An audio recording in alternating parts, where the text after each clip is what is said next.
अस्सलाम वालेकुम। आज हम प्रैक्टिकल शिप फार्मिंग यानी कि बेर फार्मिंग के हवाले से बात करेंगे। तो आप हमारे चैनल को सब्सक्राइब कर लें ताकि मज़ीद आपको अच्छी वीडियो मिलती रहे। तो शिप फार्मिंग हम जिसके हवाले से आज बात कर रहे हैं, ये एक प्रैक्टिकल वीडियो है जो कि हमने प्रैक्टिकल एक सक्सेस देखी है कि किस तरह एक आदमी जो है बग़ैर इन्वेस्टमेंट के, बग़ैर जानवरों के एक फार्म बना सकता है और चला सकता है।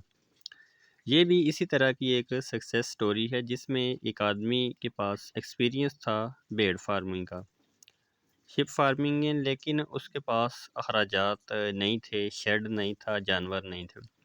उसके पास सिर्फ़ और सिर्फ़ एक भेड़ थी। तो उसने एक भेड़ से जो है वो फार्मिंग स्टार्ट करना चाहिए, लेकिन उसमें मसाइल थे।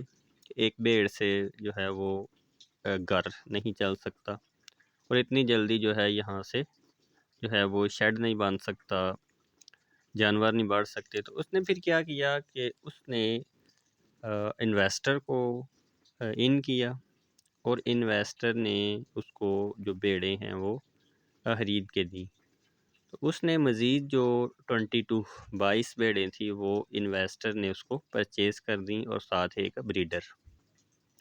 अब इसका असूल ये था कि जो भी भेड़ होगी जो सेल परचेज़ की गई हैं, इनके जो भी बच्चे आएँगे वो 50% जो हैं वो इन्वेस्टर के होंगे और 50% जो फार्म पे इनको चरा रहा है, रख रहा है, उसके होंगे। इस असूल के ऊपर ये जो पार्टनरशिप है स्टार्ट हो गई।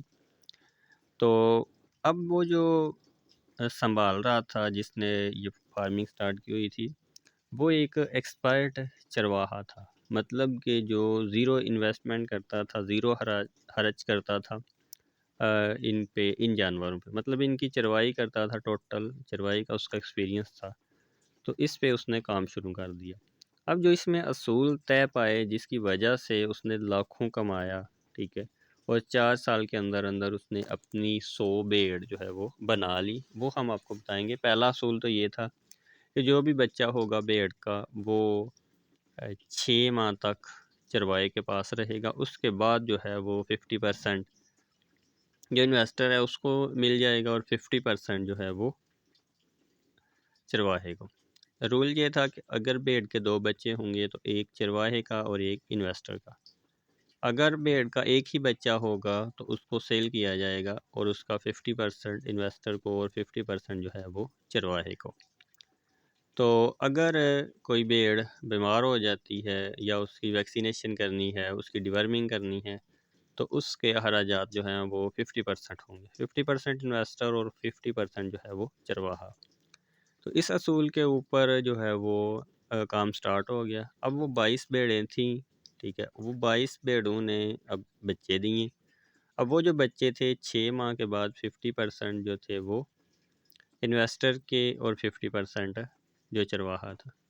अब चरवाहा जो था वो वर्क कर रहा था। अब वो क्या करता था, उन बच्चों में से जो 6 माह के बाद उसके हिस्से में आए थे, उनमें से वो कुछ सेल कर देता था और कुछ को वो जो फीमेल होती थी उनमें से उनको रख लेता था।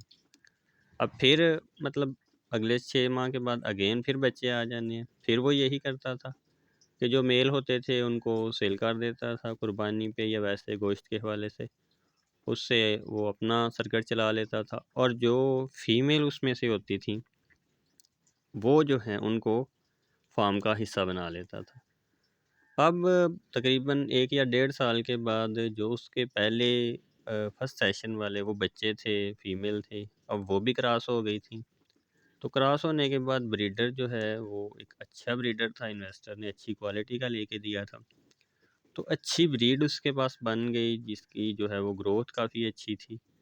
तो अब क्या था कि जो चरवाहा था उसका अपना जो फार्म है, मतलब अपने जो उसके जानवर हैं वो भी उसमें शामिल होना शुरू हो गए।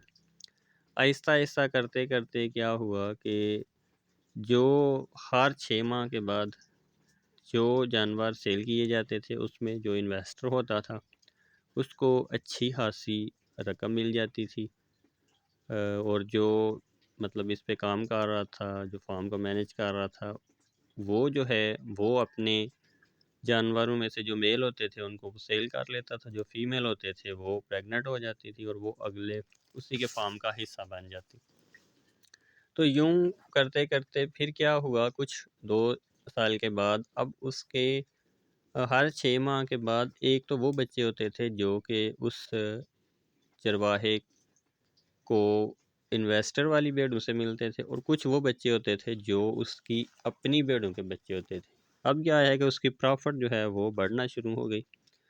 तो अखराजात तो थे ही नहीं, क्योंकि टोटल चरवाई थी, और चरवाई का वो एरिया जहाँ पे वो चरवाई थी वो फ्री चरवाई थी। मतलब ऐसा नहीं है कि ये एक किला खेत है, यहाँ पे आपने सेल करना, मतलब यहाँ पे आपने चरवानी है तो इतने पैसे दें।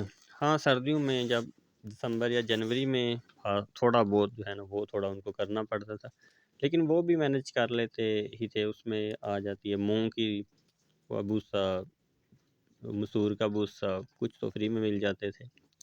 हर करके आहिस्ता आहिस्ता उसका जो है वो सेटअप आगे चलता रहा। और जो उसने मैनेज किया शेड को, क्योंकि शेड उसके पास नहीं था, ठीक है, तो शेड जब उसके पास नहीं था तो उसने क्या किया है कि उसने जो गर्मियों का सीज़न होता है वो तो बाहर ही, दिन को बाहर चरवाई, रात को आके वो इकट्ठी होकर बैठ गई। और जो सर्दियों का सीज़न है उसके लिए वो छप्पर बनाते थे। छप्पर मीन के लकड़ियाँ लगा के उनके ऊपर जो है वो सरकंडा होता था। सरकंडे को छोटे छोटे जो है ना, मुट्ठा उसको कहते थे, उसमें बांध के उसके ऊपर लगा देते थे, और उसके ऊपर अच्छी क्वालिटी का डबल पॉलीथीन छापर जिसको कहते हैं, शीट, पॉलीथीन शीट होती है, अब ये डाल देते थे। उसकी डलवान अच्छी होती थी और पानी उसके अंदर नहीं जाता था। तो इस तरह करके उसने जो है वो फिर हर बार जो है इन्वेस्टर है उसको मतलब अच्छी खासी अमाउंट मिल जाती थी। अब तकरीबन 4 साल मुकम्मल हुए हैं, तो जितने इन्वेस्टर की मतलब उसने स्टार्ट में दी हुई थी वो सारी की सारी अब चरवाहे ने मार्केट रेट पे परचेज़ कर ली। तो अब मोर देन 100 उसके पास शिप जो हैं वो उसकी पर्सनल हो गई हैं। तो इन्वेस्टर को भी बहुत फ़ायदा हुआ है, साथ साथ उसको मिलती रही है मतलब उसकी प्रॉफिट। तो चरवाहे को भी बहुत जो है फ़ायदा हुआ। तो जो काम कर रहा था चरवाहा, उसने बहुत मेहनत की है, बहुत ईमानदारी से काम किया, तो वो उसको सक्सेस मिली है।